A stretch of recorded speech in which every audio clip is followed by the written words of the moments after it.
Welcomes to Vidya's kitchen. இன்றைக்கி முருங்கைக்காய் சதப்புக்காய் எப்படி செய்கிறதுன்னு பார்க்கலாம். அதுக்கு முருங்கைக்காயை நல்லா கழுவிட்டு இப்படி சின்ன சின்னதாக கட் பண்ணி கொஞ்சம் தேவையான அளவு தண்ணி ஊற்றி கொஞ்சம் உப்பு போட்டு வேக வச்சுக்கலாங்க. இது ஆவிலேயே வெந்துடும். தண்ணி கொஞ்சமாக இருந்தால் போதும். இதுக்கு இட்லி பானையிலேயே வேக வைக்கலாங்க, இல்லைன்னா குக்கரில் ஒரு விசில் விட்டு கூட எடுத்து வேக வச்சுக்கலாங்க. இப்போ இட்லி பண்ணியில் மூடி போட்டு வேக வைக்கிறோங்க. கொஞ்சம் நேரம் வேகட்டும். ஒரு 10 நிமிஷத்தில் வெந்துருங்க. இது வெந்துருச்சான்னு பார்க்கலாங்க. நல்லா வெந்துருச்சுங்க. பாருங்கள், நல்லா வெந்துருச்சுங்க. இது ஆறுனங்காட்டி ஒரு ஸ்பூன் வச்சு இந்த மாதிரிக்கு எடுத்தால் வந்துடுங்க. இந்த மாதிரிக்கு எல்லா காயும் எடுத்து வச்சிடலாங்க.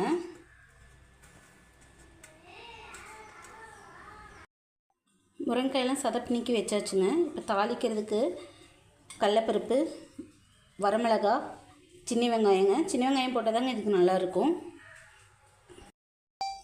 இப்போ அடுப்பத்தை வச்சுக்கலாங்க. ஒரு கொஞ்சம் எண்ணெய் ஊற்றிக்கலாங்க. எண்ணெய் காயிட்டும். கடுகு போட்டுக்கலாங்க.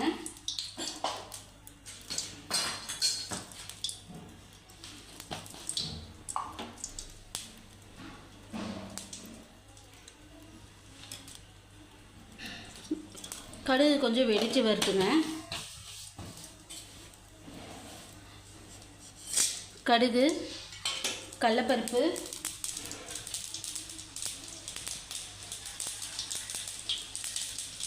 சின்ன வெங்காயம்,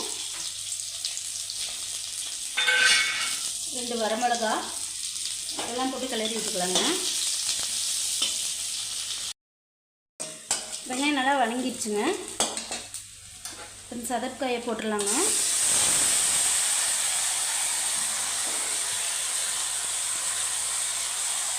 அடுப்பு கம்மி பண்ணி வச்சுட்டுங்க கிளறி விட்டுக்கலாங்க. கொஞ்சம் சாம்பார் தூள் 1.5 ஸ்பூன் போட்டுக்கலாங்க. உப்பு சரியாக இருக்குதுங்க உங்களுக்கு.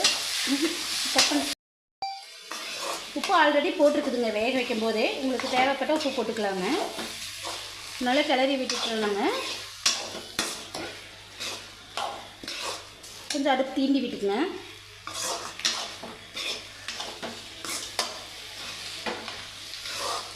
கிளறி விட்டு எடுத்துங்க. சதப்புக்காய் ரெடிங்க. லைட்டாக மஞ்சத்தூள் ஆட் பண்ணிக்கலாங்க.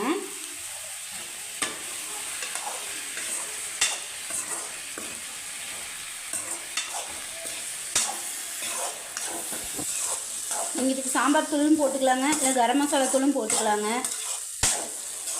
வீட்டில் இருக்கிற சாம்பார் தூளாக இருந்தால் டேஸ்ட்டாக இருக்குங்க. இன்னும் முருங்கைக்காய் சதப்புக்காய் ரெடி ஆயிடுச்சுங்க. வாங்க சாப்பிட்லாங்க.